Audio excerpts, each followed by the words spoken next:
Okay. Hi guys. My name is Edgar Huerta. Me llamo Edgar Huerta. I am a senior here at Swanee, the University of the South, which means I'm about to graduate soon. So yes. Um, right now, I'm going to be reading to you chapter 11 of our book. Okay. So, without further ado, let's get started. It was the next evening, just after it got dark, that Woodrow came to my window and called softly, "Gypsy, you awake?" The window was right beside the bed, and the curtains were pushed back to let in the night breeze. "Yeah, I'm awake," I said, rising up on my knees. Together, Woodrow and I removed the screen and eased it down to the floor. "Are you better?" he said. "Some," I said. "Doc says my fever's down." Had you had your rum tonight?"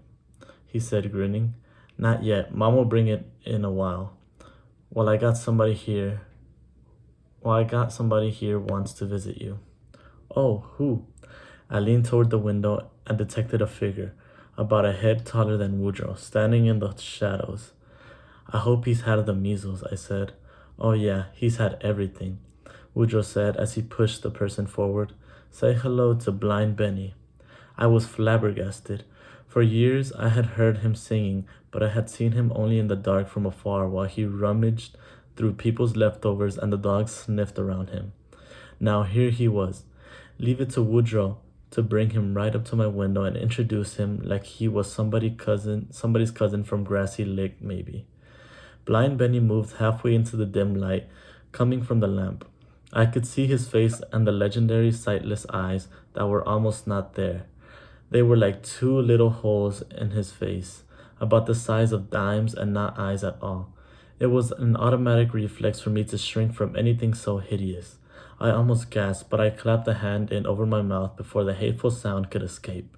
As usual, nothing got past Woodrow. He saw my reaction and smiled. "Evening, Miss Beauty," Blind Benny said shyly. "Hope you're feeling fitter than you was." Beauty? Why did he call me that? A feeling akin to pain came with that name. "I reckon so," I said, trying to find some words. I was sorry when your cousin here told me you was ailing, but he said you'd be scared of me like most girls is." Woodrow and I exchanged a glance. Suddenly, Benny started scratching his thighs and behind. "Chiggers is awful this year," he said. "I might near wore my fingers down to a nub, just a scratching myself. Woodrow tells me he knows about chiggers, knows knows their ways and their secret places, he says. He's gonna show me how to keep away from them." "Do the chiggers get on you much, Miss Beauty?" "Sometimes," I mumbled. It was true that there was a bumper crop of chiggers that year. They were tiny, almost microscopic bugs that liked to crawl up under your clothes and burrow into the white, fleshy places where the sun never touches. Big, ugly red bumps would plop up where they dug in, and did have a peculiar knack for sniffing them out. Lots of times he'd say to me, "Don't sit there, Chigger Convention," or "Don't lean on that, Chigger City." Yeah, Woodrow's right handy Woodrow's right handy to have around sometimes, I said to Blind Benny. Woodrow looked at me sideways, like he was wondering if I meant something by that. "When Woodrow asked me to come over here to your window," Blind Benny said, "it brung me to my mind a memory of your pappy in this very room singing to you when you's just a little thing." "You mean my daddy?" I said. "Oh yeah," Blind Benny said, moving closer and clutching the window ledge. I felt a tremor go through me as I shrank away from him. Amos Lee Master and me was boys together back there in Cold Valley, Kentucky, Miss Beauty. "Why do you call me that?" I said. "Beauty? Don't you remember? It was his name for you. He always called you Beauty, short for Arbutus. He named you Hyssop, Gypsy Arbutus Lee Master. He said he couldn't think of any other name to beat it, and he were right. I felt sick and I wanted him to go away then. I didn't know how to say it. "Benny's going to sing to you, Gypsy," Woodrow said. I lay back on on my pillow and closed my eyes. I knew what the song was going to be before he began. When the moon comes over the mountain, every beam brings a dream dear of you. Blind Benny's voice was even more wonderful. Haunting it was, up close, and I could almost hear my daddy echoing each line. Once again we strolled neath the mountain, through the rose-covered valley we knew.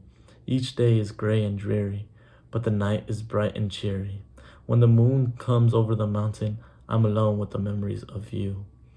It was Amos's favorite song, Benny said softly when he was finished. He was a good singer. Too bad what happened to him. I'm feeling sick, I interrupted, not quite trusting my voice. I want to rest now. Why, sure. You sleep, Miss Beauty, and I hope you'll be well again soon. I didn't answer. I heard Woodrow fumbling around with the screen. Then there was silence. The next day, it turned real hot. Porter came into my room, ran an extension cord in from the hallway, and placed an electric fan on my dresser. It was one of those small wire ones that swiveled back and forth. It felt good. Then he brought in a radio. Something to keep you cool and something to occupy your mind, he said. Mama had cleaned out my stash of books. How do you feel? He went on. Like a mushroom, I said irritably. In a cool, dark place. Porter tuned the radio to coast station. Can I get anything else for you? He said. I shook my head. Didn't he know that if I wanted anything, I wouldn't ask him? He hung around for another minute, then left me alone. The radio was playing Hernando's Hideaway. It reminded me of my treehouse. I thought I would feel better if I could go there and sit on the treehouse porch and hang my feet above the water and listen to the creek rippling over the rocks.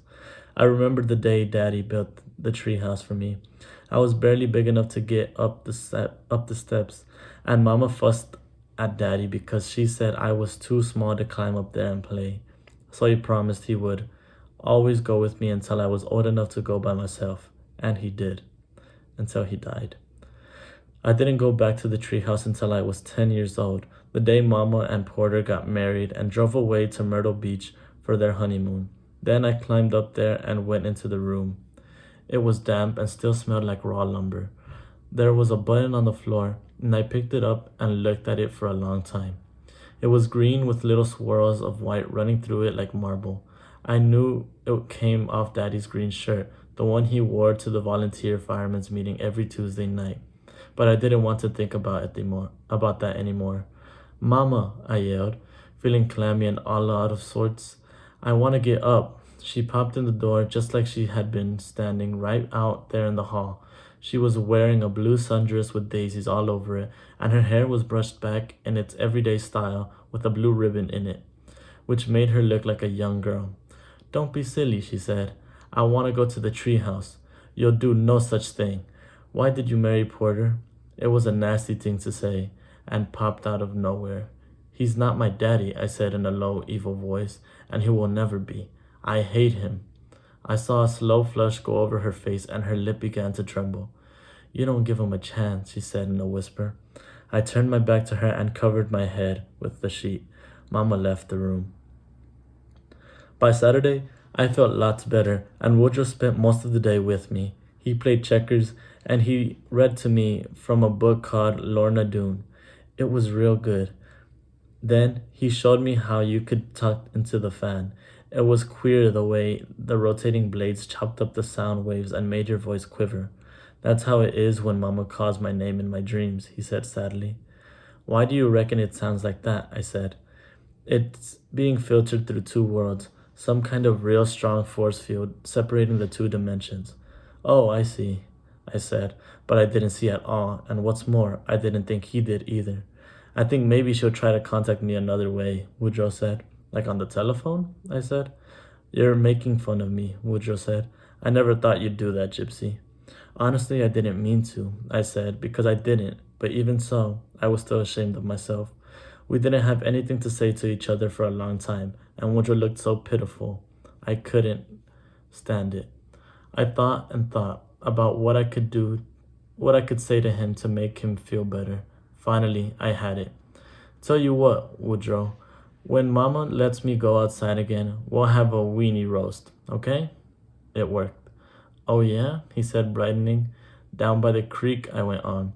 There's a place where Grandpa let me build a fire sometimes. We'll have it there and we'll invite Mary Lee and Rita, Buzz, Garnet, Franklin Delano, John Ed, and Peggy Sue and Willie, he said excitedly. After that, I got better every day. And that is chapter 11. Thank you guys.